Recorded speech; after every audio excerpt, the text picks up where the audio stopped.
అందరికీ నమస్కారం. డబ్బు విలువ ఎంత మారిపోతుందో మన ఊహల్ని మించి కూడా డబ్బు విలువ పూర్తిగా పడిపోతుంది. కాబట్టి దీనికి తార్కాణం ఏంటంటే, ఈ మాట అనడానికి, ఒకప్పుడు రండి లక్షాధికారి కండి అనే కార్యక్రమాలు ఉండేవి. ఇప్పుడు మీలో ఎవరు కోటేశ్వరుడు అని ఒక కార్యక్రమం చూస్తున్నాం మనం. అన్నిటికంటే మించి ఏంటంటే, ₹1,00,00,000 విలువ కూడా ఇవాళ తూచ్ అంటున్నారు అందరూ. అలా అయిపోయిందనమాట ఇన్ఫ్లేషన్. ఇవాళ మనం ఒక ఫైనాన్షియల్ ఎక్స్పర్ట్, ఒక ప్లానర్ అండ్ బహుశా రియల్ ఎస్టేట్ అండ్ అలాగే ఇన్వెస్ట్మెంట్స్ రంగంలో చాలా అనుభవం గడించిన ఒక ఎక్స్పర్ట్ అని చెప్పచ్చు. వారితో మాట్లాడబోతున్నాం. 100 కోట్లు సంపాదించడం ఎలా? ఈ టాపిక్ వింటేనే దిమ్మ తిరిగిపోతుంది. Let's talk to Varaganti Anil Kumar garu. వారితో మాట్లాడి చాలా విషయాలు మనం వాళ్ళు నేర్చుకోబోతున్నాం. అనిల్ కుమార్ గారు నమస్కారం. నమస్కారం. సో నిజంగానే రండి లక్షాధికారి కండి, ₹1,00,000 విలువ లేదు కండి ఇప్పుడు. లేదు, కోటికి కూడా లేదు. కోటికి కూడా లేదు అంటే అర్థం కావట్లేదు. ఒక్కసారిగా రెమ్యూనరేషన్స్ మొదలుకుని, శాలరీస్ మొదలుకుని అన్నీ మారిపోయాయి. సో ఇవాళ రూపాయి విలువ దాదాపు లేదని చెప్పాలి. ఎగ్జాక్ట్లీ లేదు, there is no value. So మరి మనం అవసరాలు ఎంత, ఎలా ప్లాన్ చేసుకోవాలని చెప్తే మీరేం చెప్తారు? ఫండమెంటల్ మౌలిక సూత్రం ఏంటి డబ్బు సంపాదనకి? డబ్బు సంపాదించాలంటే ముందు డబ్బు విలువ తెలియాలి, ఫస్ట్ థింగ్. రెండోది భవిష్యత్ అవసరాల పట్ల అవగాహన ఉండాలి. మూడోది మన సంపాదన ప్రక్రియ అవుతుందో అది ముఖ్యంగా అర్థం చేసుకోగలగాలి. మన ఇన్వెస్ట్మెంట్ని జాగ్రత్త చేయగలగాలి. సాంప్రదాయబద్ధంగా ట్రెడిషనల్గా మనకు తెలిసిన ఇన్వెస్ట్మెంట్స్ రెండు. అంటే భారతదేశంలో మనందరికీ కూడా సాంస్కృతిక పరంగా వచ్చిన భావజాలం అవుతుందో మనకు రెండు తెలుసు. ఒకటి బంగారము లేదా భూమి. బంగారం భూమి కాకుండా ఇతరాతర సాధనాలు ఇంకేమున్నాయి అంటే చాలా ఉన్నాయి. బంగారం భూమి కన్నా కూడా ఎక్కువ రిటర్న్ ఆఫ్ ఇన్వెస్ట్మెంట్ ఇచ్చిన సాధనాలు ఎన్నో ఉన్నాయి. లాస్ట్ 20 yearsలో ఇన్ఫ్యాక్ట్ మనకు ఈ మన భారతదేశ ప్రయాణం మొదలైంది 40 ఏళ్ళు. అంటే మనకి గ్లోబలైజేషన్ తర్వాత, ఎస్పెషల్లీ 1991 పివి నరసింహారావు, మన్మోహన్ సింగ్ గారు తెచ్చిన ఈ గ్లోబలైజేషన్ రిఫార్మ్స్ తర్వాతనే మనకు మన భారతదేశ ప్రయాణం మొదలైందని మనం అనుకుందాం. జనరల్ బేసిక్ ఎకనామిక్స్ ఎవరికి తెలిసినా కూడా. అయితే మనం అందరం ఏం చేస్తామనంటే, మన ట్రెడిషన్స్ని, మన సాంప్రదాయాల్ని, మన సాంప్రదాయ ఇన్వెస్ట్మెంట్స్ని ఈరోజు కూడా వదులుకోలేదు చదువుకున్న వాళ్ళు కూడా.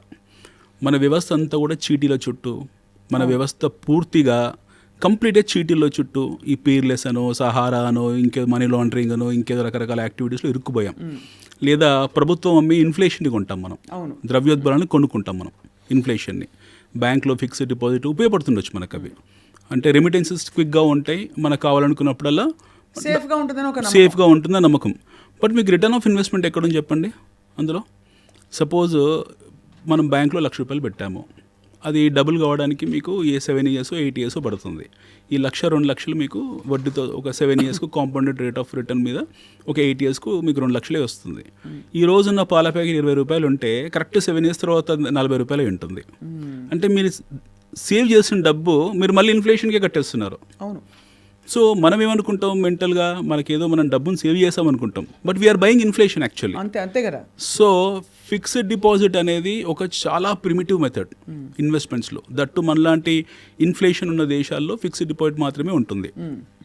రెండో సాధనం గోల్డ్. ఎస్, ఆర్థోడాక్స్ పరంగా ట్రెడిషనల్గా మనకు గోల్డ్ అనేది ఒక ఇన్వెస్ట్మెంట్. మీరు లాస్ట్ 100 years ట్రాక్ రికార్డ్ తీసుకుంటే gold is a fantastic return of investment ఇచ్చింది. పిచ్చిగా పేలిపోతున్నాయి ఇప్పుడు ధరలు, పేరిపోతున్నాయి. 2,00,000 పోయినా 3,00,000 పోయినా ఆశ్చర్యపోతుంది. ఎందుకంటే మళ్ళీ గోల్డ్ గ్రాఫ్ కూడా మీకు చాలా, మీరు చూస్తే ఫిక్స్డ్ డిపాజిట్ లాగే ఉంటుంది, అది కూడా ఇన్ఫ్లేషన్ లాగే ఉంటుంది గోల్డ్ కూడా. ఎందుకంటే గోల్డ్ రిజర్వ్స్ ఒకటి తగ్గిపోవడము, ప్రపంచవ్యాప్తంగా గోల్డ్ ఎక్కువ డిగ్గు కావడము, కాస్ట్ ఆఫ్ ఎక్స్కవేషన్ ఎక్కువ పెరగడం, గోల్డ్ అవసరాలు పెరగడము. మన దేశంలో బంగారాన్ని మనం ఎలా చూస్తాం, ఒక ఆర్నమెంట్ లాగా చూస్తాం. అవును. బట్ వేరాజ్ డెవలప్డ్ కంట్రీస్లో అది ఆర్నమెంట్ కాదు, అది ఒక టెక్నికల్ టూల్. అది రకరకాల సాధనాల్లో, ఎలక్ట్రానిక్స్లో వాడే వస్తువు. అవును. బంగారం అవసరం పెరుగుతుంది. బట్ మీరు ఇప్పుడు గమనించాల్సింది ఏంటంటే, బంగారం కన్నా వెండి ఎక్కువ పెరుగుతుంది ఈ మధ్య కాలంలో. లాస్ట్ 5-6 monthsలో మీకు వెండి ఎక్కువ సూపర్లేటివ్ రిటర్న్స్ ఇస్తూ ఉంది. ఎందుకంటే వెండి ఉత్పత్తి కూడా తగ్గుతుంది, తద్వారా డిమాండ్ పెరుగుతుంది. మళ్ళీ ఈ డిమాండ్ అంతా industrial demand. This is all related to electronics. So electronic వస్తువుల్లో మీకు వెండి వాడకం, ఎలక్ట్రానిక్ వస్తువుల్లో బంగారం వాడకం వల్ల ఈ మనం అనుకునే ఆర్నమెంట్ బంగారం ఏతుందో ఇండస్ట్రియల్ బంగారం, అది దానివల్ల అది పెరుగుకుంటూ పోతుంది. సో అన్ఆడిటెడ్ రికార్డ్ ప్రకారం ప్రపంచంలో బహుశా హైయెస్ట్ చెస్ట్ ఇండియాలో ఉంది, గోల్డ్ చెస్ట్. ఎందుకంటే 100 ఏళ్ళ నుంచి 200 నుంచి మనం కొనుక్కుంటూ వస్తున్నాం, రకరకాల దారుల ద్వారా మనం తెచ్చుకున్నాం. బట్ ఇక్కడ మీకు చాలా ఫన్నీయెస్ట్ పార్ట్ చెప్పాలంటే బంగారం కన్నా ఎక్కువ రిటర్న్ బంగారం అమ్మే షాపులు లిస్టెడ్ స్టాక్స్ ఎక్కువ రిటర్న్ ఇచ్చాయి. ఉదాహరణకు టైటాన్ ఎగ్జాంపుల్ తీసుకోండి. Titan is a gold jewellery company, మీకు టాటా గ్రూప్ది. అవును. అది ఓ 20 ఏళ్ల క్రితం 30 రూపాయలు 40 రూపాయలు ఉండేది స్టాక్. అది వాళ్ళ స్టోర్స్ వాళ్ళ వ్యాపారం ఎలా పెరుగుకుంటూ పోయిందో, వాళ్ళు ఇచ్చే బోనస్లు, వాళ్ళు ఇచ్చే డివిడెండ్స్ ఇవన్నీ చూసుకుంటే that would have given about 200 times. Wow. అంటే మీ ₹1,00,000 ఆల్మోస్ట్ 2 కోట్లు అయిపోయింది. ఇన్వెస్టర్స్ లైక్ రాకేష్ జుంజున్వాలా వీళ్ళందరూ అంత పెద్ద కుబేరులు కావడం కారణం Titan. So most of the people think that gold give more returns, but gold sending investment companies ఏవైతే ఉన్నాయో, అంటే ఆర్నమెంట్ సెల్లింగ్ ఇన్వెస్ట్మెంట్ కంపెనీస్ ఏవైతే ఉన్నాయో, అవి వీటికన్నా 100 రెట్లు పెరిగిపోయాయి. My god. So we need to understand where your money gets compounded more, where your money is able to give more returns. So ఆ సాధనాలని దృష్టిలో పెట్టుకోవాలి. Is it fair to say that మనం ఎక్కువ ఎక్స్పెక్ట్ చేస్తున్న కొద్దీ రిస్క్ కూడా పెరుగుతుందని? Risk is always there. Risk ఎక్కడ లేదు ప్రపంచంలో. Risk is always there. But మనం ఇక్కడ ఆలోచించాల్సిన లెజిటిమేట్గా, ఒక డ్యూ డిలిజెంట్గా మనం చేయాల్సిన స్టడీ ఏంటంటే గుడ్ కంపెనీస్ ఏంటి, బ్యాడ్ కంపెనీస్ ఏంటి, గుడ్ గవర్నెన్స్ ఏంటి, బ్యాడ్ గవర్నెన్స్ ఏంటి, కార్పొరేట్ గవర్నెన్స్ని దృష్టిలో పెట్టుకోవడము, కంపెనీస్ తాలూ గ్రోత్ స్టోరీస్ని అర్థం చేసుకోవడము, at the same time what kind of companies are stable and what is a growth story they are offering, వాళ్ళ బుక్స్ ఎలా ఉన్నాయి, వాళ్ళ ప్రమోట్స్ ఏంటి, ఈ ట్రాక్ రికార్డ్ మనం చేస్తాం కదా ఎవరైనా సరే. ఇది ఎవరు కూడా సొంతంగా చేసుకోవాలి. ఈ థర్డ్ పార్టీ బ్రోకరేజ్ హౌస్ ఇవ్వడమో లేకపోతే ఇంకెవరో చెప్పడం కాదు, మనం చేసుకోవాలి. చిన్న ఎగ్జాంపుల్ మేడం, అలయన్స్ ఉంది ఫర్ ఎగ్జాంపుల్. అందరు పెళ్ళిళ్ళు అయి ఉంటాయి. ఓ అమ్మాయికి మనము సంబంధం చూడడానికి వెళ్ళినప్పుడు అబ్బాయి తాలూకు పుట్టు పూర్వత్రాలు, అటు 7 తరాలు ఇటు 7 తరాలు, వాడికి ఉన్న అలవాట్లు ఏంటి, వాళ్ళ పేరెంట్స్ అలాంటి వాళ్ళు, వాడి బ్యాంక్ బ్యాలెన్స్ ఏముంది, ఆ అబ్బాయి ఏం చదువుకున్నాడు, ఇవన్నీ చూస్తాం కదా. We do a study at least for 30-40 days 1 month. ఒక పెళ్లి చూడడానికి మనం వెళ్ళినప్పుడు ఇన్ని తదంగాలు ఉంటాయి మన దగ్గర. కూరగాయల మార్కెట్కి వెళ్తాం, టమాటా కొంటాం. ఈరోజు టమాటా 10 రూపాయలు కేజీ ఉంది. 5 పైసా 10 పైసా 20 పైసా దగ్గర బార్గెయిన్ చేసి వదిలేస్తాం. సేమ్ టమాటా మనం ఎప్పుడు మళ్ళీ 100 రూపాయలలో కొనుక్కుంటాం నోరెత్తకుండా. బట్ ఎప్పుడైతే మీకు సెల్లర్స్ ఎక్కువైపోయారో we go and bargain this tomatoes. Now when you are selecting a vegetable, going shop by shop, ఒక్కొక్క షాప్ ఈ చివరి నుంచి ఆ చివరికి గంట సేపు ప్రయాణం చేసి రైతు బజార్లో, వీక్లీ బజార్లో, and we buy 1 kg of tomato with due diligence, పూర్తి స్థాయి అవగాహనతో కొన్నప్పుడు మీ డబ్బులు, మీరు 1,00,000, మీరు 2 లక్షలు, మీ 3 లక్షలు, ఎవరో చెప్పిన దాంట్లో ఎలా ఇన్వెస్ట్ చేస్తారు మీరు? అంటే ఇది మనకి డైరెక్ట్గా కాన్ఫిడెన్స్ ఉంటుంది, చిన్న మోతాదులో కాబట్టి ఒక విధమైన కాన్ఫిడెన్స్ ఉంటుంది, తప్పు జరిగినా పర్లేదని. ఎక్కువ మంది ఇన్వెస్ట్మెంట్స్ వైపు అడుగు వేయకపోవడానికి కారణం ఏంటంటే ల్యాక్ ఆఫ్ కాన్ఫిడెన్స్ కాదు, ల్యాక్ ఆఫ్ ఇన్ఫర్మేషన్. చదువుకోవాలి కదా, కరెక్ట్, అది తెలుసుకోవాలి కదా. ఫస్ట్ ఇన్ఫర్మేషన్ లేదు మన దగ్గర. ఇప్పుడు ఎవరో చెప్పారు, ఎవరో బ్రోకరేజ్ హౌస్ చెప్పారు, ఏదో పేపర్లో రాశారు పలానా కంపెనీ బాగుందని, ఇంకా వీళ్ళు ఇంకేం ఆలోచించారు, బ్లైండ్ బయింగ్ అనమాట అది. ఎవరో చెప్పారు. ఇప్పుడు మన భారతదేశంలో మనకు ఒక ఎడ్యుకేషన్ విప్లవం వచ్చింది 2006, 2007, 2008 టైంలో. చాలా విచిత్రంగా ఉంటుంది అది. There are plenty of education companies, .com companies left right centre open చేశారు. I don't want to take the names of those companies, but చాలామంది కంపెనీస్ ఓపెన్ చేశారు. ఎగ్జాంపుల్ మీ ఎడ్యుకాంప్ లాంటి కంపెనీ చెప్తున్నాను. ఈ మోడల్ ఆఫ్ బిజినెస్ సర్వైవ్ అవుతుందా, survive కాదా, బైజూస్ లాంటి మోడల్ ఆఫ్ బిజినెస్ సర్వైవ్ అవుతుందా, సర్వైవ్ కాదా అర్థం చేసుకోకుండా ఎవరో ఇచ్చిన రిపోర్ట్ని, ఎవరో చెప్పిన దాన్ని నమ్మేసి అందులో హార్డ్ అర్న్ మనీ తీసుకెళ్ళి అవన్నీ బ్యాంక్రప్ట్ అయిపోయి ఎత్తేసిన తర్వాత ఫీల్ అవుతుంటారు. సో ఇక్కడ ఇష్యూ ఏంటంటే బేసిక్ ఇండివిజువల్గా మనం నేర్చుకోకపోవడం, మనం చదవకపోవడం. ఇప్పుడు నాది రియల్ ఎస్టేట్ బిజినెస్, మా దగ్గర ప్లాట్స్ కొంటారు. ఎలా కొంటారు? ఒక 30 లక్షలు ఇన్వెస్ట్మెంట్, 2 నెలలు. మీరు లెజిటిమేట్ అండ్ మీరు ప్రాపర్ డ్యూ డిలిజెన్స్ ఉంది అని ఎలా తెలుసుకోవాలి? అసలు మీరు కాకపోతే ఇంకోళ్ళైనా సరే, how does one find out? Real ఎస్టేట్కి వచ్చేసరికి కబ్జాలు జరిగిపోతాయి, రియల్ ఎస్టేట్లో డబ్బులు పెడితే ఇరుక్కుపోతాయి, ఎటు కాకుండా పోతుంది, హార్డ్ అండ్ మనీ, ఇవి ఉన్న అపోహలు జనాలు. అపోహ కాదు, నిజమే మీరు అంది. ఫస్ట్ థింగ్ మనం అర్థం చేసుకోవాల్సింది, రియల్ ఎస్టేట్ 2 రకాలుగా ఉంటుంది. ఒకటి గవర్నమెంట్ అప్రూవ్డ్, అంటే ప్రభుత్వము మీకు ఆమోదించిన లేఅవుట్స్ ఉంటాయి, లేదా ప్రభుత్వం ఆమోదించిన కన్స్ట్రక్షన్స్ కానివ్వండి, అపార్ట్మెంట్స్ కానివ్వండి, ఏవో ఉంటాయి. ఇది రేరా అప్రూవ్డ్ అనో, ఇది HMD అప్రూవ్డ్ అనో, ఇది DTCP అప్రూవ్డ్ అనో. ఇది కానిది వదిలేసి ఎవడో ప్రీ లాంచ్ పెట్టాడు, రేపు పొద్దున మాకు అప్రూవల్ వచ్చిన తర్వాత మీకు 50% జంప్ వస్తుంది, 60% జంప్ వస్తుందని ఎవరో XYZ వచ్చి ఏదో ఊరు నుంచి వచ్చి హైదరాబాద్లో 10 ఎకరాలు 20 ఎకరాలు లేఅవుట్ తీసుకున్నాడు.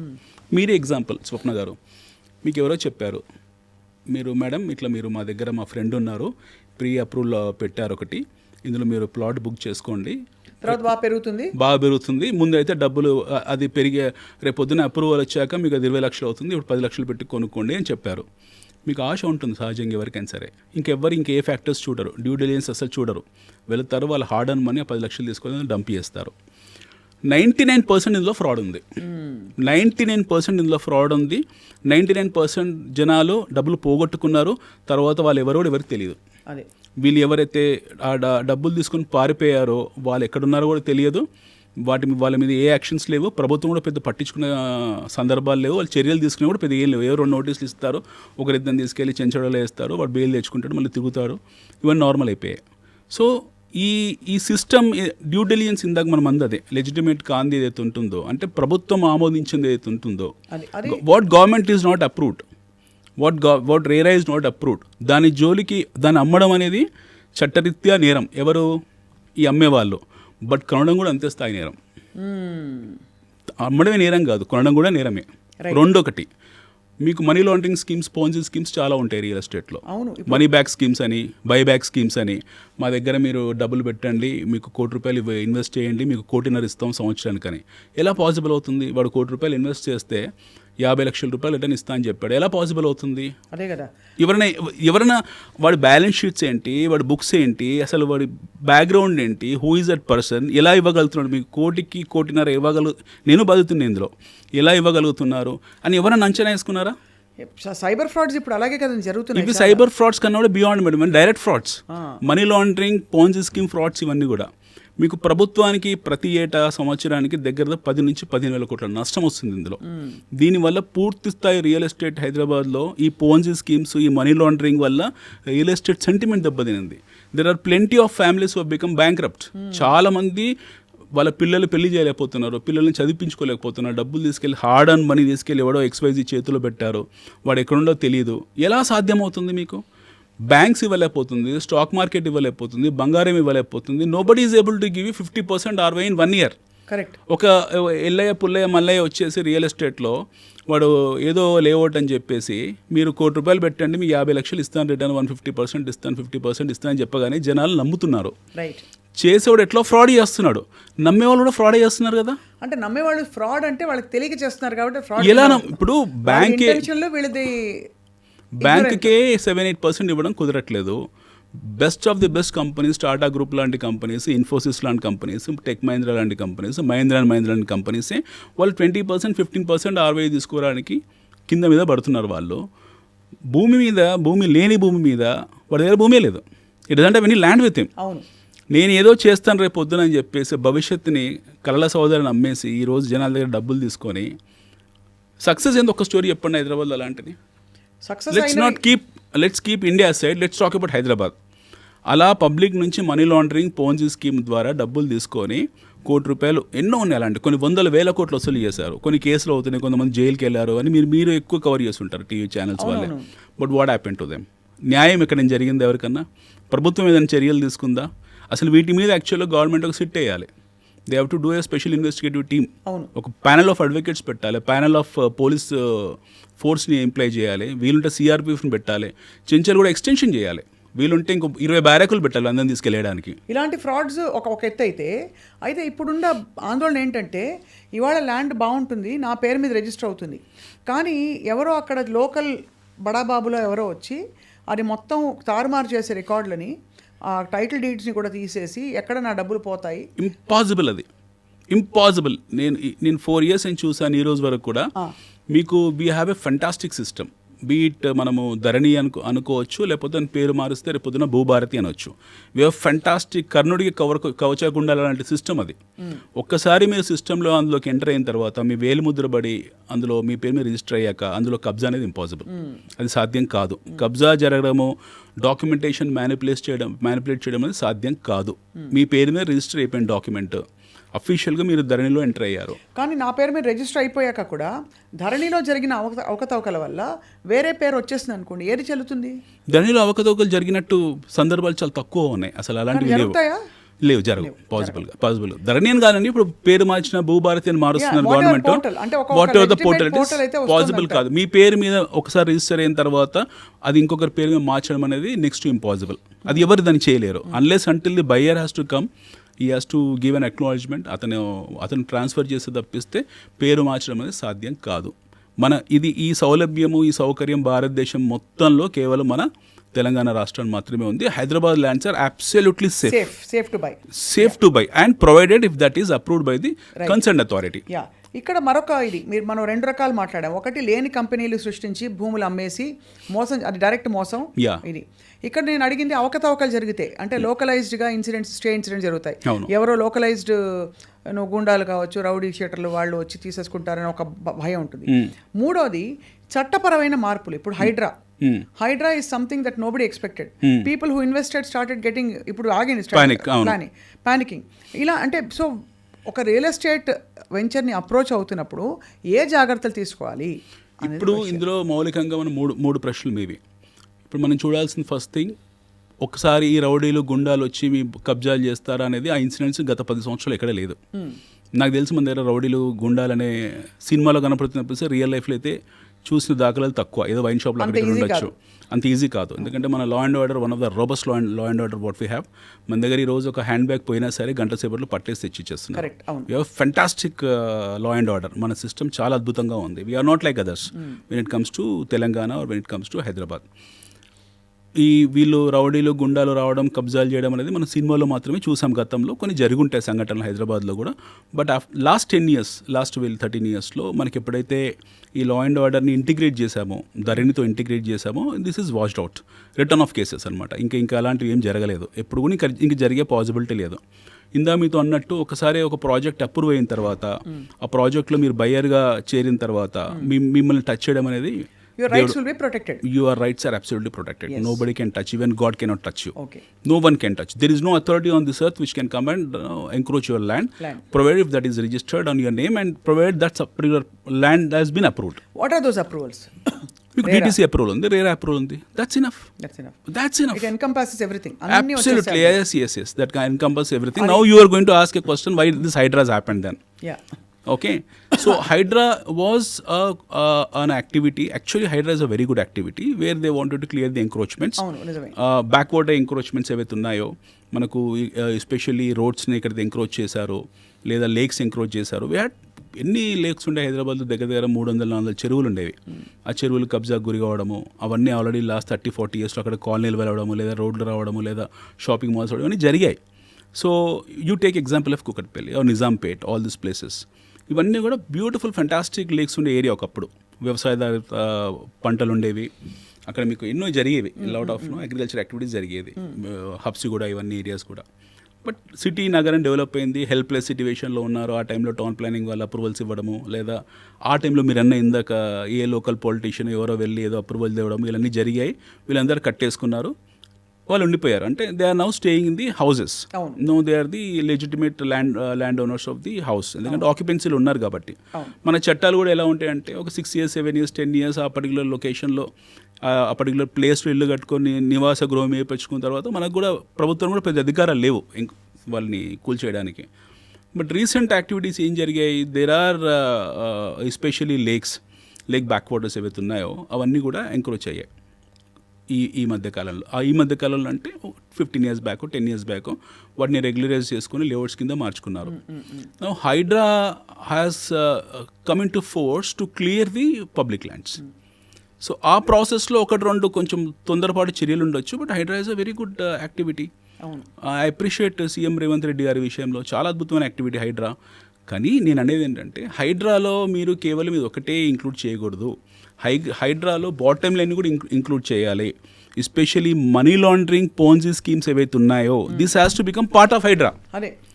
ఎప్పుడైతే మీరు ఈ మనీ లాండరింగ్, పోన్జీ స్కీమ్స్, ఈ బైబ్యాక్ ఆఫర్లు, రకరకాల ఆఫర్స్ ఏవైతే పెడుతున్నారో రియల్ ఎస్టేట్లో, ఎస్పెషల్లీ ₹1,00,00,000 ఇన్వెస్ట్ చేయండి మీకు ₹1,50,00,000 ఇస్తాను ఎవరైతే అంటున్నారో, కంపెనీస్ వచ్చి అంటున్నారో, వాడికి బ్యాలెన్స్ షీట్స్ లేవు, వాడికి ఒక ట్రాక్ రికార్డ్ లేదు, ఇది సేమ్ టైం రిజిస్టర్డ్ కంపెనీస్ కాదు, ఆ బిజినెసే రిజిస్టర్డ్ కాదు, it's money laundering business. So basically ఆ ఇంట్రెస్ట్ కూడా ప్రొటెక్ట్ చేయాలి, ఆ ఇంట్రెస్ట్ని ప్రొటెక్ట్ చేయాలి, దాన్ని ఇందులోకి ఇంక్లూడ్ చేయాలి. That cannot be exclusive, that has to be part of the HYDRAA. కొన్నవాడంతా దొంగల అనకుండా ఈ స్పూరియస్ ఇవన్నీ బిజినెస్లన్నీ కూడా టార్గెట్ చేయాలంటున్నారు. స్పూరియస్ బిజినెసెస్ ఏవైతే ఉన్నాయో, మనీ లాండరింగ్ యాక్టివిటీస్ ఉన్నాయి, చట్ట వ్యతిరేకమైన యాక్టివిటీస్ ఇవన్నీ కూడా, which are not authorised by government. ప్రభుత్వం ఆథరైజ్ చేయని యాక్టివిటీ అవుతుందో అవన్నీ కూడా ప్రజా వ్యతిరేకమైనవి. అంటే చట్టాలు ఎందుకు చేస్తారు? ప్రజలకు కరెక్ట్గా ఉండాలని, వాళ్ళకు సేఫ్గా ఉండాలని సేఫ్ గార్డ్ చేయడం కోసమే చేస్తారు. ఎప్పుడైతే చట్ట వ్యతిరేకత చర్యలు ఈ యాక్టివిటీస్ జరుగుతున్నాయో వాటి మీద ప్రభుత్వం చర్యలు తీసుకోవాల్సిందే. HYDRAA has to be a very robust, suppose to be robust system inclusive of all this money laundering and Ponzi schemes. Got it, కన్విన్సింగ్గా ఉంది. ఇప్పుడు మనం ఇంతవరకు మీరు బంగారం గురించి చెప్పారు, వెండి గురించి చెప్పారు, ఫిక్స్డ్ డిపాజిట్స్ గురించి చెప్పారు, డబ్బులు దాచుకోవడానికి అనేక మార్గాలు, పెంచుకోవడానికి కూడా. రియల్ ఎస్టేట్ దగ్గర వచ్చాం, ఈ కామన్ డౌట్స్ అడిగేశాను మిమ్మల్ని. ఇప్పుడు హైదరాబాద్ రియల్ ఎస్టేట్ గురించి మాట్లాడదాం అనిల్ గారు.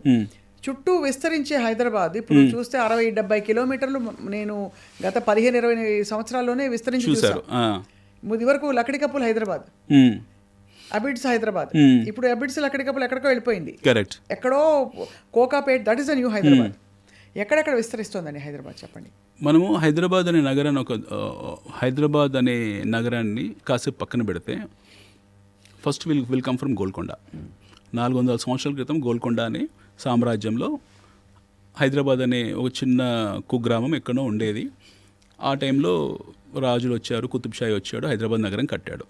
మొదట్లో హైదరాబాద్ రేడియస్ వచ్చేసి 5 కిలోమీటర్లు చార్మినార్ చుట్టుపక్కల. 1980s వరకు కూడా హైదరాబాద్లో the tallest building happen to B Charminar. 1985 వరకు కూడా the tallest building happens to be Charminar. తర్వాత బషీరుద్దీన్ బాబుఖాన్ ఇలాంటి వాళ్ళు వచ్చి పెద్ద పెద్ద బిల్డింగ్స్ కట్టారు 90sలో ఆ టైంలో. Then it has become a normal high rise లాగా ఉండిపోయింది. 5 కిలోమీటర్స్ రేడియస్ హైదరాబాదు 1950స్కు 10 కిలోమీటర్స్ అయింది, 2000కు 20 కిలోమీటర్స్ అయింది. ఈరోజు వీఆర్ అబౌట్ 1.1 మిలియన్ అఫీషియల్లీ, 1,10,00,000 జనాభా. మన హెచ్ఎండిఏ పరిధి 1,05,000 ఎంతో ఉంది, 1,05,000 ఎకరాలు ఉంది హెచ్ఎండిఏ పరిధి. 180 స్క్వేర్ కిలోమీటర్స్ రేడియస్లో ఉన్నాం మనం today. Hyderabad is around 180 square kilometres and approximately, not absolute figure but కొంచెం అటు ఇటు. I'm talking about the registered HMDA, Hyderabad municipality development authority వరకే మాట్లాడుతున్నాను. ఈ రేడియస్ వరకే మనకు ఔటర్ రింగ్ రోడ్డు, దాని తర్వాత ఉన్న ఇంకొక 6-7 కిలోమీటర్ల వరకు మన హెచ్ఎండిఏ పరిధి అనుకుందాం. ఈ 1,10,00,000 జనాభా ఇందులోకే వస్తారు. But actually Hyderabad is beyond that. మన హైదరాబాద్ సిటీ హెచ్ఎండిఏ పరిధి దాటిన తర్వాత కూడా ఇప్పుడు ఎంత ఉందో అంత ఉంది ఈక్వల్గా. If you take the complete Hyderabad radius, I'm talking about హైదరాబాద్ని బేస్ చేసుకొని వ్యాపారాలు చేసేవాళ్ళు, ఉద్యోగాలు చేసుకునే వాళ్ళందరూ కూడా మీకు 2 కోట్ల జనాభా ఉంటుంది. సో దాదాపు 300 కిలోమీటర్ల పరిధి కనిపిస్తుంది, మినిమం కనపడుతుంది, 300 కిలోమీటర్ల పరిధి కనపడుతుంది. అండ్ నో వెన్ హైదరాబాద్ భవిష్యత్తు ఎలా ఉంది అని మనం మాట్లాడితే 400 years మన ట్రాక్ రికార్డ్ చూసాం. ఎన్నో రాజ్యాలు వచ్చాయి, ఎంతోమంది రాజులు వచ్చారు, ఎంతోమంది ముఖ్యమంత్రులు వచ్చారు, సొంతంగా రాష్ట్రం ఏర్పడింది, ప్రభుత్వాలు మారే, ఎన్నో జరుగుతున్నాయి. ఈ ప్రగతి ఆగదిచ్చే నిరంతర ప్రక్రియ ఇది. ఈ ప్రహాసనం అనేది నిరంతరం జరుగుతూనే ఉంటుంది. ఒకటి. రెండోది, we have to come from nation point of view, భారతదేశం పర్స్పెక్టివ్లో కూడా మనం ఆలోచించాలి. Today we have how many A class cities? We have 5 A class cities: Delhi, Calcutta, Mumbai, Hyderabad, Chennai and Bengaluru. 6 cities ఉన్నాయి మనకు. We have beaten Chennai in terms of geography. Hyderabad is the largest city then Chennai in terms of geography. ఒకటి.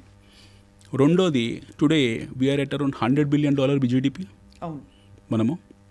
And Hyderabad itself is contributing around 50% of state revenue. ఈ 2 perspectives. మూడో important perspective, ఇండియాలో we're around 6 large cities including Hyderabad, Bengaluru. It the same time we have B class cities around 40-50 B class cities ఉన్నాయి. We have around 70-80 C class cities ఉన్నాయి.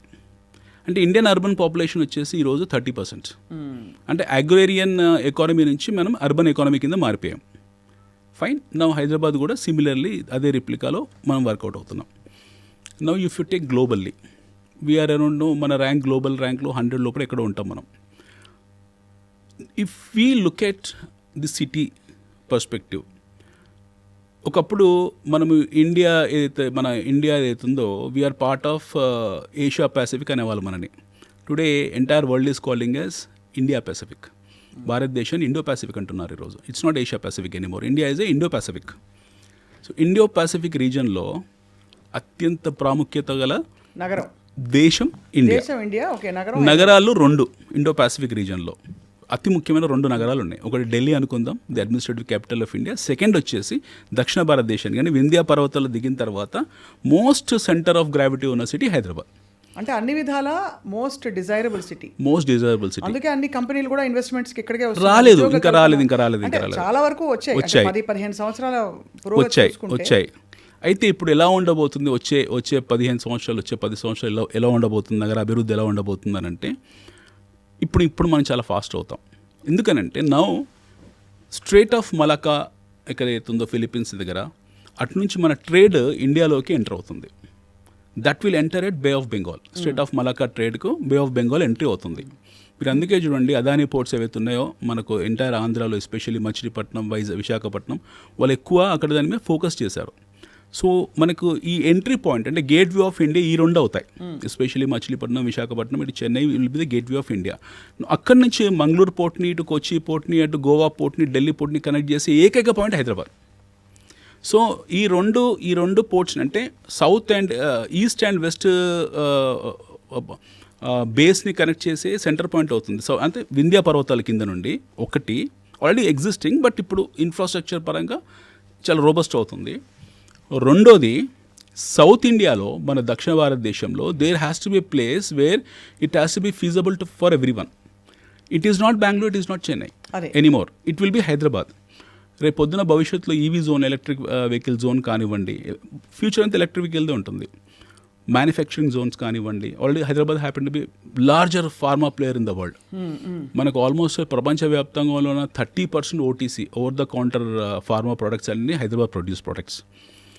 And stock మార్కెట్లో list అయిన major major pharma companies అన్నీ కూడా Hyderabad companies. So we have Hyderabad pharma city now. ఇంకా activate కాలేదు. Over a period of time 9 to 5 yearsలో అది 5 to 9 years మధ్య కాలంలో మీకు అది యాక్టివేట్ అవుతుంది. Which can produce around 20 lakh employment. Only I'm talking about Hyderabad pharma city which is in a position to create about 20 lakh employment. ఒక వ్యక్తి మీద ముగ్గురిని ఒక ఫ్యామిలీ ఆఫ్ 4 peopleని కన్సిడర్ చేసినా సరే, ఒక వ్యక్తి ఇంటూ 3 = 4 ఇంటూ 20 lakh, 80 లక్షల పాపులేషన్ మీకు ఓన్లీ ఫార్మా నుంచి రాబోతుంది. So this is going to be 3 times 4 times bigger than China pharma. మీకు చైనాలో ఉన్న ఫార్మాసిటీ కన్నా we're 3 times 4 times larger than China pharma city. రెండోది వచ్చేసి చిప్ మ్యానుఫ్యాక్చరింగ్స్ ఏవైతే ఉన్నాయో, ఇప్పుడు మనకు తైవాన్లో జరుగుతున్న chip manufacturing, Taiwan semiconductor companies ఏవైతే ఉన్నాయో, they are focusing in India. ఇవన్నీ ఇప్పుడు మనం గుజరాత్కి వెళ్ళాయి కొన్ని. సో మొత్తానికి హైదరాబాద్ అంటే డిజైరబుల్ అని బియాండ్ ఎస్టాబ్లిష్డ్. కానీ ఇవి గ్లోబల్గా చూస్తే అనిల్ గారు, ఒక బయర్గా, ఒక ఇన్వెస్టర్గా నాకేంటని అర్థం కాదు. సో ఆ పాయింట్ ఆఫ్ వ్యూ నుంచి ప్లీజ్ ఎక్స్ప్లెయిన్ టు అస్. మీకు మీ పాయింట్ ఆఫ్ వ్యూలో మీకు ఇందాక అడిగాను మిమ్మల్ని, 10 ఏళ్ల క్రితం మీకు గచ్చిబౌలి తెలుసా? 15 ఏళ్ళ 20 years బ్యాక్ హైదరాబాద్లో the most costliest place in Hyderabad అంటే పంజాగుట్ట. The most costly. మీరు తీసుకునే రామ్ గోపాల్ మరి ఇంటర్వ్యూ రామోయిజంలో ఆయన మూవీస్ అన్నీ పంజాగుట్ట చుట్టే ఉంటాయి. పంజాగుట్ట, నాగార్జున హిల్స్ వాటి చుట్టే ఉంటాయి. అక్కడెక్కడ మీకు ఒకటి పెళ్ళి కొన్ని ఏరియాస్ కనపడతాయి. ఇప్పుడు తీసే మూవీస్ అన్నీ సిటీ అవుట్స్కట్స్, మోయినాబాద్ వరకు వెళ్ళిపోయారు వాళ్ళందరూ. అంటే city got expanded at least 30-35 kilometers in last 20 years. అంటే major urban, I'm talking about major urban ఒక 35 kilometers వెళ్ళిపోయింది నాగార్జున సర్కిల్ నుండి. Gachibowli is now heart of city. ఈరోజు Gachibowli is not outskirts anymore, it's heart of city. Gachibowli దాటి మీకు మళ్ళీ హైదరాబాద్, అటు శంషాబాద్ వెళ్ళిపోయింది, అది కూడా హార్ట్ ఆఫ్ సిటీ అయింది. Even that moved beyond Shamshabad went to Shadnagar. From there it has become the Jadcherla as entry. మళ్ళీ ఇటువైపు వెళ్తే Shankarpally which was happen to be an outskirts, దాన్ని ఇంటిగ్రేట్ చేశారు. It's part of main city. ఒకప్పుడు ఒక 6-7 years బ్యాక్ మీకు సంగారెడ్డి అంటే ఎక్కడో అనుకునేవాళ్ళు. నవ్వు సంగారెడ్డి మీకు Hyderabad same Kukatpally traffic bumper traffic ఉంటుంది, ఇంచుమించు ట్రాఫిక్ ఉంటుంది. Yadadri happen to be the part of Hyderabad. మీరు అటు వరంగల్ హైవే తీసుకుంటే మీరు సండే రోజు యాదాద్రి వెళ్ళండి, people talk about no temple. It's not temple anymore. It's a residential area, it's an industrial zone, it's a manufacturing zone more or less. So all these areas technically come under greatest Hyderabad, greater Hyderabad, greatest grand view of Hyderabad. అది. But I foresee Hyderabad probably next 10 years మీకు Warangal is going to be part of Hyderabad, even Suryapet is going to be part of Hyderabad. ఇటువైపు తీసుకుంటే any Jadcherla is part of Hyderabad. It will go up to the level of Kothakota. It will be part of Hyderabad. Even no Sadashiv will be part of Hyderabad. So నేను ఒక individual కెపాసిటీలో నేను ఒక 30 లక్షలు నా దగ్గర ఉంటే ఎక్కడ ఇన్వెస్ట్ చేయొచ్చు, అది ఎంత అవుతుంది ఒక 5 ఏళ్లలో 10 ఏళ్లలో? మీకు హైదరాబాద్ చుట్టుపక్కల ఎక్కడైనా సరే మీ చాయిస్ ఆఫ్ లొకేషన్లో చుట్టుపక్కల ఎన్నో డెవలప్మెంట్ యాక్టివిటీస్ జరుగుతున్నాయి. ఎస్సీజెడ్స్ ఉన్నాయి మన హైదరాబాద్ చుట్టుపక్కల. ప్లెంటీ ఆఫ్ యాక్టివిటీస్ అవుతున్నాయి. ఎస్పెషల్లీ ఇది వెస్ట్ జోన్ కానివ్వండి, ఇది సౌత్ జోన్. ఇప్పుడు మీరు ఇందాక చెప్పినట్టు towards the new corridor, Divitipalli, ఇటువంటి పోలేపల్లి, ఇవన్నీ ఎస్సీజెడ్స్ వస్తున్నాయి. అక్కడ ఫార్మా సిటీ, ఫ్యూచర్ సిటీ, ఏఏ సిటీ అన్నీ ఇంటిగ్రేట్ అయ్యి ఉన్నాయి. అంటే ఎస్పెషల్లీ ఇది ఒక లొకేషన్లో జడ్చర్ల ఇవన్నీ కూడా. ఇలాంటి లొకేషన్లో this are going to be next Kokapet. అక్కడ ఇన్వెస్ట్ చేస్తే ఎంత పెరుగుతుందని? మీ కోకాపేటలో ఎంత పెరిగిందండి? 10 ఏళ్లలో కోకాపేటలో ఎంత పెరిగింది? అమ్మో, అసలు కానీ సిమిలర్. నేనేం చెప్పాల్సిన అవసరం లేదు మీకు. నేను I'm saying replication of Kokapet అని 30 లక్షలు 3 కోట్లు అవుతుంది ఈజీ అవుతుంది. అంతకన్నా బియాండ్ కూడా కావచ్చు. 5-10 ఏళ్లలో 5-10 ఏళ్లలో మాక్సిమం 10 ఏళ్ళ టైం ఫ్రేమ్ పెట్టుకోండి. ఎందుకంటే కోకాపేటలో 10 years బ్యాక్ ఎవరు మాట్లాడలే కదా.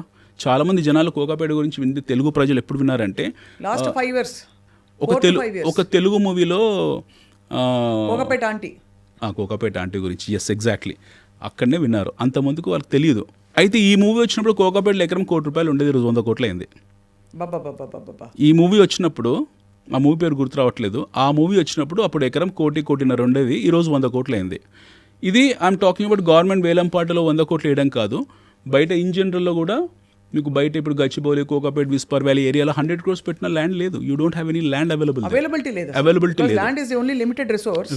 Land cannot be remade or remanufactured. ఇక్కడ I want to ask you one question అండి. When you say invest in real estate, ల్యాండ్కి, అపార్ట్మెంట్స్కి, ఇండిపెండెంట్ హౌసెస్కి ఏమిటి తేడా? Super question. Apartment happen to be a nest, ఉండడానికి కోసం. Apartment never becomes a investment house, it becomes a home. Home అంటే భార్య భర్తలు అందరు కలిసి ఉండేది హోమ్ అనుకుంటాం మనం. అందరం ఒక ఫ్లోర్ కింద అందరం ఉంటాము, ఆప్యాయతలు, ప్రేమ ఆప్యాయతల మధ్యలో ఉంటాం కాబట్టి ఒక హోమ్ అనుకుంటాం. But it cannot became a house. House అంటే ఏంటంటే, హౌస్ అంటే property. Apartment definitely is not a property. మీరు ఇందాక మనం అనుకున్న ఫిక్స్డ్ డిపాజిట్ ఇన్ఫ్లేషన్ అడ్జస్ట్మెంట్స్ ద్వారా పెరుగుతాయి, ఆ రేట్లు పెరుగుతాయేమో. అవసరం. ఇప్పుడు గచ్చిబౌలిలో ఉద్యోగం చేస్తున్నారు, ఫైనాన్షియల్ డిస్ట్రిక్ట్లో ఎవరో అబ్బాయి పనిచేస్తున్నాడు.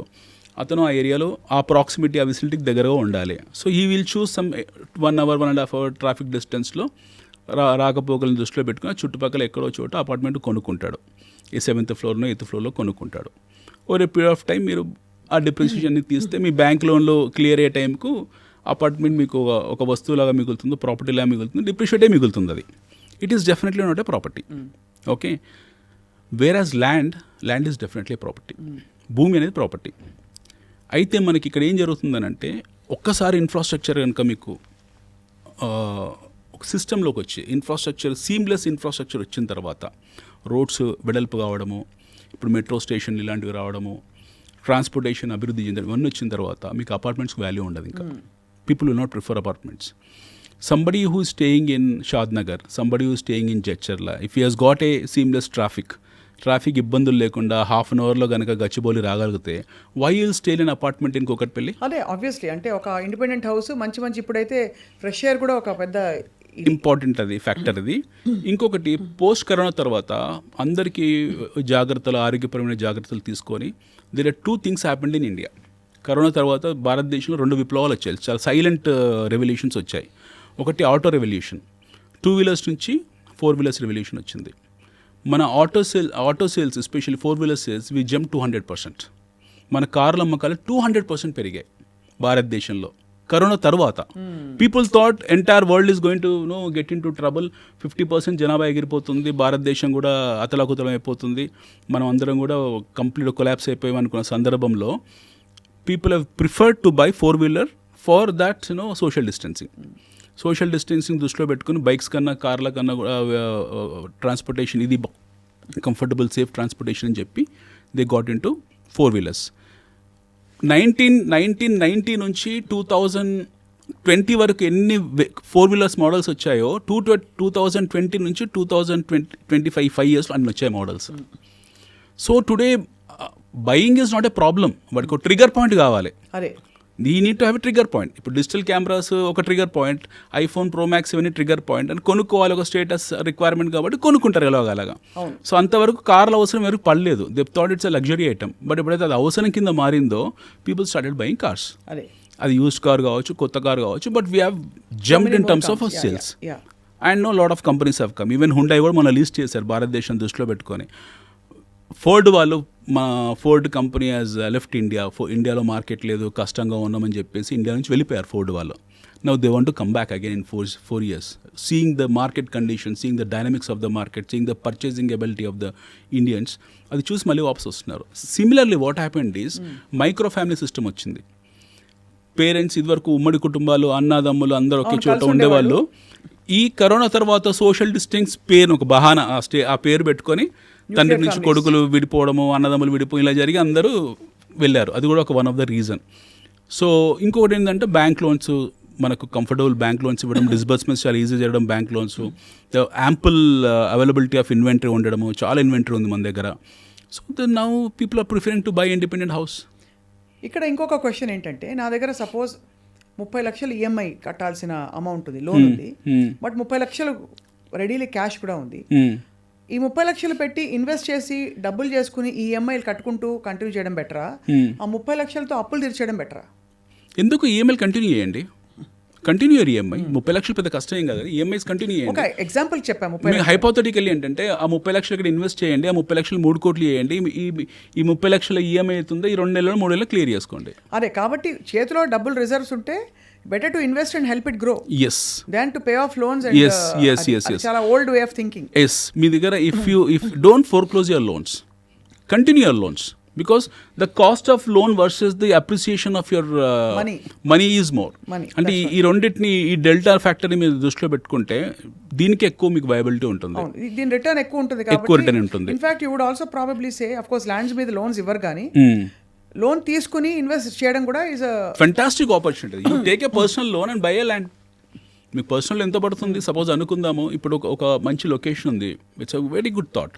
మీకు ఒక 30 లక్షల ప్లాట్ ఉంది, మీ దగ్గర లేదు, 10 లక్షల క్యాష్ ఉంది, ఇంకో 20 lakhs మీరు లోన్కి వెళ్ళాల్సి ఉంటుంది. డెఫినెట్గా ల్యాండ్స్ మీద లోన్స్ ఇవ్వరు బ్యాంక్స్, ఎందుకంటే కార్డ్ వాల్యూకు మార్కెట్ వాల్యూకి తేడా ఉంటుంది కాబట్టి. So now you don't have any other obvious choice.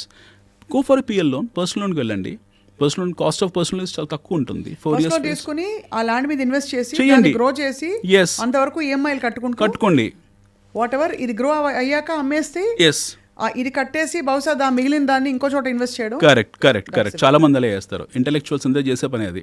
When you have some financial savvy, when you have some understanding about financial aspects, మనకి బేసిక్ ఆర్థిక విధానాల పట్ల కొంచెం అవగాహన ఉండి ఈ మనీని ఎలా మూవ్ చేయాలన్న ఆ సెన్స్ ఉండుంటే అందరు చేసే పని ఇది. ఎందుకనంటే మీరు ఈరోజు భూమి కొన్నారండి, ఓ 10 సంవత్సరాలు వెయిట్ చేశారు.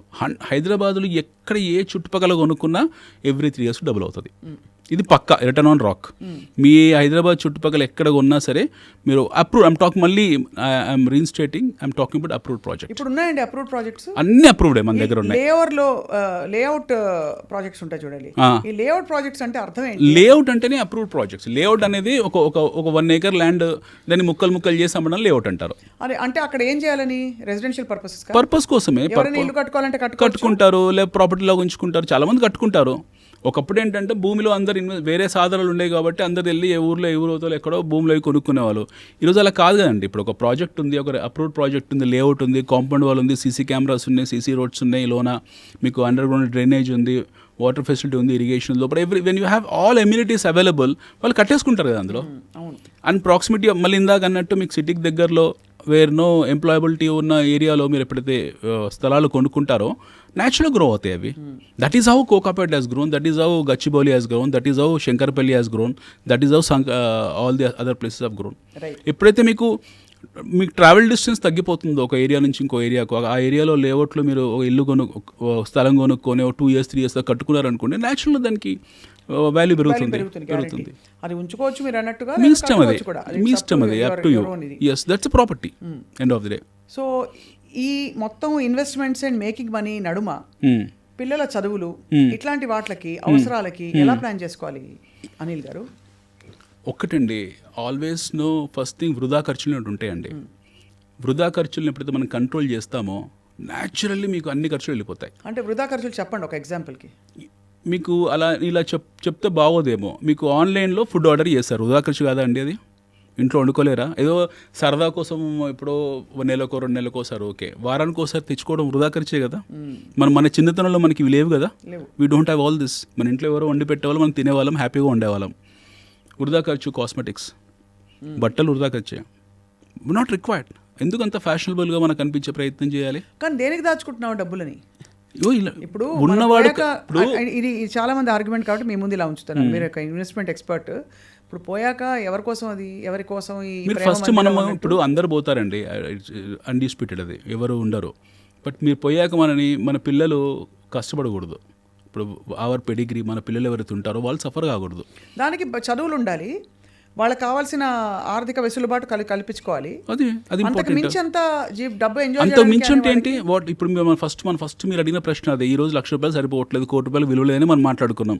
సో అది ఒక 20 years from now ఈ రోజు ఈ జూబ్లీహిల్స్లో ఒక 200 గజాలు ఇల్లు కొనుక్కోవాలంటే మీకు ఎంత అవుతుంది? 4 నుంచి 5 కోట్లు అవుతుంది మినిమం అవుతుంది. 4 to 5 crores. అంటే పిల్లోడికి మన కూతురికి ఎవరికి ఒక 200 గజాలు ఇల్లు ఇవ్వాలంటే వాడు జీవితకాలం కష్టపడాలి.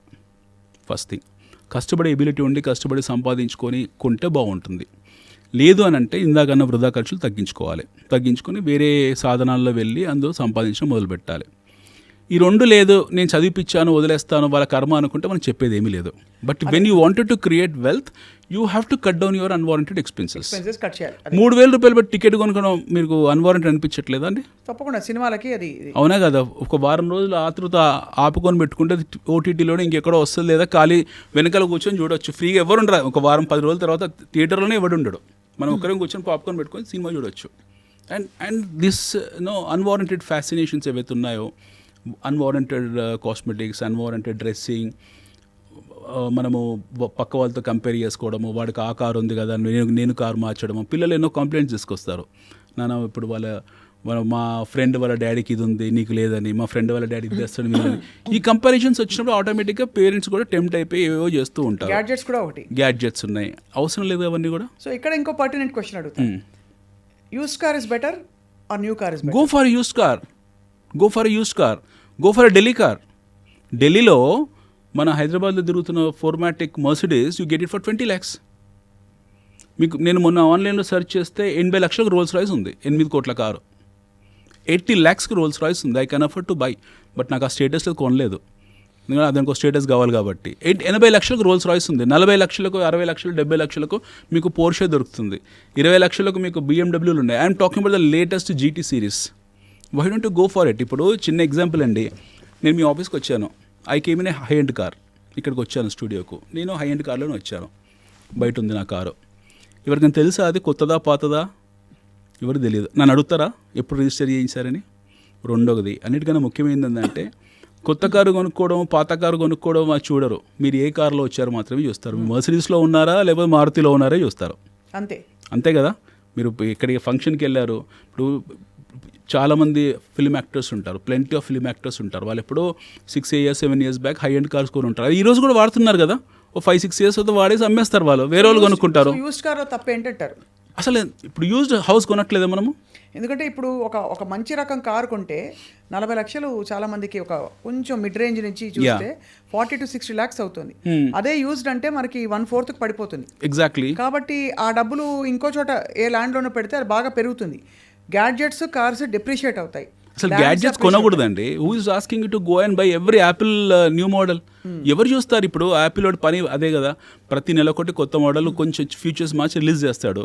పిల్లలు మీరే it has become such a what you call vulnerable thing in life that ఒక ఫ్యామిలీలో పథెటిక్ కండిషన్ ఉందంటే, ఒక మిడిల్ క్లాస్ ఫ్యామిలీలో 4 ఉంటే 4 చేతిలో 4 యాపిల్ ఫోన్లు ఉన్నాయి, which is about 4 lakh rupees. 4 Apple ఫోన్ల బదులు ఇంకో 10 లక్షలు 15 లక్షలు యాడ్ చేసుకుని ఇక్కడ భూమి కొని అవతల బారేస్తుందండి. ఒక 10 years 20 years తర్వాత, అట్లీస్ట్ ఒక 10 years తర్వాత దట్ వుడ్ బి 10x. 40-50 లక్షలు అవుతుంది కదా. Who is bothered about it? And why you need to have so many? మీరు కంటిన్యూ చేయండి ఇక్కడ. Why you need to have so many what you call ఈ ఫ్యాసినేషన్స్ అవసరం లేదు వీటికి, అస్సలు ఈ గ్యాడ్జెట్స్ అవసరం లేదు. ఇంకొకటి అన్నిటికన్నా ముఖ్యమైనది ఇందా మనం అనుకుంది కూడా, used car. Who is seeing you? మిమ్మల్ని ఎవరు చూస్తున్నారు అసలు? మీరు ఏ కార్ వాడుతున్నారో అనేది మాత్రమే చూస్తారు. ఏ కారు అది కూడా చూడాలంటే కార్ అనేది కంఫర్ట్. అదే కార్ అనేది ఒక మాధ్యమం, comfort to travel from place to place. ఇది కార్లో బేసిక్ కావాల్సింది మనకు సేఫ్టీ ఉందా లేదా, మైలేజ్ ఉందా లేదా, బాగుందా లేదా, అదేం డిస్టర్బ్ చేయట్లేదు, దారిలో శ్రీశైలం అడవులు వెళ్ళిన తర్వాత బ్రేక్ డౌన్ కావట్లేదు కదా, ఇవి మాత్రమే మనం చూసుకుంటాం. అంతే తప్పిసి ఇవన్నీ అవసరం లేదు. ఇవన్నీ అన్వారంటెడ్ సోషల్ స్టిగ్మాస్ ఇవన్నీ కూడా. రెండోది బట్టలు, చాలా ఇంపార్టెంట్. ఇది బట్టలు. ఈరోజు ఒక శారీ రిలీజ్ చేసిన తర్వాత కరెక్ట్ నెల రోజులకు అదే కంపెనీ ఇంకో శారీ రిలీజ్ చేస్తాడు. మన చిన్న చేంజెస్తో మళ్ళీ వచ్చే బట్టలు ఏవో వేసుకుంటారు. Even if you take even gents బట్టల్లో కూడా డిస్కౌంట్ సేల్ అని పెడతారు. 30%, 40%, 50%. What's wrong buying in discount sale? Absolutely not, nothing is wrong. Nothing wrong కదా. Who is bothered, who is seeing? ఎవరు చూస్తారు? ఈ మోడల్ ఎప్పుడు వచ్చింది, ఎప్పుడు పోయింది, ఎవరికి తెలుసు? కరెక్ట్, అర్థమైంది. ఇవన్నీ దుబారా ఖర్చు తగ్గించుకోవాలి. అదంతా కూడగట్టుకుంటే నెలకి ఫర్ ఎగ్జాంపుల్ ఒక 25,000 ఆదా అయినా కూడా సంవత్సరానికి 25 into 12 అంటే 3 లక్షలు. 3 లక్షలు. అలాగా 3 ఏళ్ళు చేస్తారంటే మీకు 9 లక్షలు, 10 లక్షలు వచ్చేస్తుంది కదా. దాన్ని వేసి ఎక్కడో వారెన్ బఫే ఏమంటారంటే, ఒక గొప్ప స్టేట్మెంట్ ఉంటుంది. Warren Buffett says that first save your money then spend. మీరు first how much should you save? If you get 100 rupees Anil garu, how much will you save? 40-50 rupees అయితే సేవ్ చేసుకోవాల్సింది. అందులో భోజనంలో ఏం కాస్ట్ మారదు కదండి. ఇప్పుడు మళ్ళీ ఇవన్నీ ఏంటంటే పినాసి మాటలు ఇలా అంటారు, అంత ఈజ్ మైజర్ అని అంటారు. అవి కాదు. End of the nobody sees all this. People will look at you only that. రేపు పొద్దున ఏదైనా కష్టకాలంలో వచ్చింది, హాస్పిటలైజ్ అయ్యాము, ఇన్సూరెన్స్ ఆదుకోలేదు, మనకి ఏదైనా నాన్ ఇన్సూరెన్స్ ఎయిల్మెంట్ ప్రాబ్లం వచ్చింది, డబ్బులే వస్తే ఇంకేమీ రావు. మనకి ఇంట్లో పిల్లలకి ఏదో కష్టం వచ్చింది, డబ్బులే వస్తాయి, ఇంకెవరు రారు. కష్టాలు చాలా రకాలుగా ఉంటాయి. చిన్న చిన్న కష్టాలు వచ్చాయి అనుకోండి, స్నేహితులు వస్తారు. పెద్ద కష్టాలు వస్తే స్నేహితులు పోతారు, బంధువులు వస్తారు. అంతకన్నా పెద్ద కష్టం వస్తే బంధువులు, స్నేహితులు అందరూ పోతారు, భార్య, పిల్లలు లేదా తల్లిదండ్రులు ఉంటారు. అంతకనే తీవ్రమైన కష్టం వస్తే ఎవరు ఉండరు, మనం మాత్రమే ఉంటాం. అది గుర్తుంచుకోవాలి. అంతే. అత్యంత తీవ్రమైన కష్టం వచ్చిన రోజు ఎవ్వరు ఉండరు, డబ్బు మాత్రమే ఉంటుంది. Nothing will be there with you, only money will come to rescue you. అది డబ్బు విలువ అంటే అది చెప్పింది. అది తెలుసుకుంటే your rupee will be wisely spent, wisely invested. ఇప్పుడు ఫైనలీ అనిల్ కుమార్ గారు, చాలా informative and lot of heavily loaded session ఇది. మీతో ఇంకొక ఇంటర్వ్యూ ఎప్పుడో చేయాలి మేము త్వరలో. ఏంటంటే ఇప్పుడు హైదరాబాద్ చుట్టుపక్కల ప్రాంతాల్లో మనకి లెజిటిమేట్ సేఫ్ ఈ లేఅవుట్లు ఉన్నాయా, ప్రాజెక్ట్స్ ఉన్నాయా? చాలా ఉన్నాయి. మీరు చూడాల్సింది ఒకటే, first thing, whether it is RERA approved or not. It is HMDA DTCP RERA approved or not. అంతే. ఇవే చూడండి, ఈ 3 చూడండి. ఈ 3 ఉన్నాయి అనుకోండి, go and blind by. Right. ఇంకా ఏం అవసరం లేదు మీకు. ఇవి లేకుండా లేదు మేము వారం రోజుల్లో లాంచ్ చేస్తున్నాం, నెల రోజులు లాంచ్ చేస్తామని అంటే it is absolutely bogus. Don't even get in to that. Right. So if you wanted to save your money and if you wanted to make your money grow in real estate, you have to understand one thing, that you have to buy a approved project and see that your project is getting registered, your product is getting registered on time. That's it. Right. And don't get into these Ponzi schemes, money laundering schemes. These are bogus. I appeal to government that హైడ్రాలో మీరు ఈ money laundering, buyback, real estate offers ఉన్నాయో ఏవైతే ఉన్నాయో ఇందులో హైడ్రాలో include చేయండి. ఇలా చేయడం వల్ల సంవత్సరానికి ప్రభుత్వానికి కొన్ని వేల కోట్ల రూపాయల ఆదాయం కలుగుతుంది. హైదరాబాద్ రియల్ ఎస్టేట్ సెంటిమెంట్ దెబ్బతినడానికి కారణం కూడా, వన్ ఆఫ్ ద రీజన్ కూడా ఈ మనీ లాండరింగ్ స్కీమ్స్. వీటి మీద మీరు ఒక స్పెషల్ ఇన్వెస్టిగేటివ్ టీమ్ వేయాలి, ఒక DG లెవెల్లో, IG లెవెల్ వేయాలి. వాళ్ళని ఒకసారి వాళ్ళ పని పట్టారంటే everything will get set right. And we are doing a fantastic job. ఆ government is doing a fantastic job. మన ప్రభుత్వాలు అద్భుతంగా పనిచేస్తున్నాయి, కేంద్ర రాష్ట్ర ప్రభుత్వాలు. రైట్. మనం దాని గురించి ఆలోచించే అవసరం లేదు. Indian growth story is intact. We are growing one of the finest economy in the world. We are the 5th largest economy in the world, sitting with $650 billion of reserves. మనం ప్రపంచంలో అత్యంత బలమైన ఆర్థిక శక్తి. మన శక్తిని ఎవరు ఆపలేరు. And we are going to be a semiconductor champion in days to come. We are going to become electric vehicle champion. Alternative ఎనర్జీలో వీఆర్ ది ఛాంపియన్స్. ప్రపంచంలో భారతదేశాన్ని ఆపే ఏ శక్తి లేదు, తగ్గేదే లేదు. అది అనిల్ కుమార్ గారు, చాలా engaging and very enriching session. తప్పకుండా మీరు చెప్పిన పాయింట్లో మౌలిక విషయాల నుంచి ఇప్పుడు అందరూ ఆలోచనలో పడతారు. మన డబ్బులు ఎంత ఉన్నాయి, ఏం దాచుకుంటున్నావు, ఏం ఖర్చు పెడుతున్నావు, ఏం చేసుకుంటున్నావు అని Yes, చెప్పి మళ్ళీ మిమ్మల్ని ఆహ్వానిస్తాం Thank for you. Another very informative session. Thank you so much for thank you madam, thank you.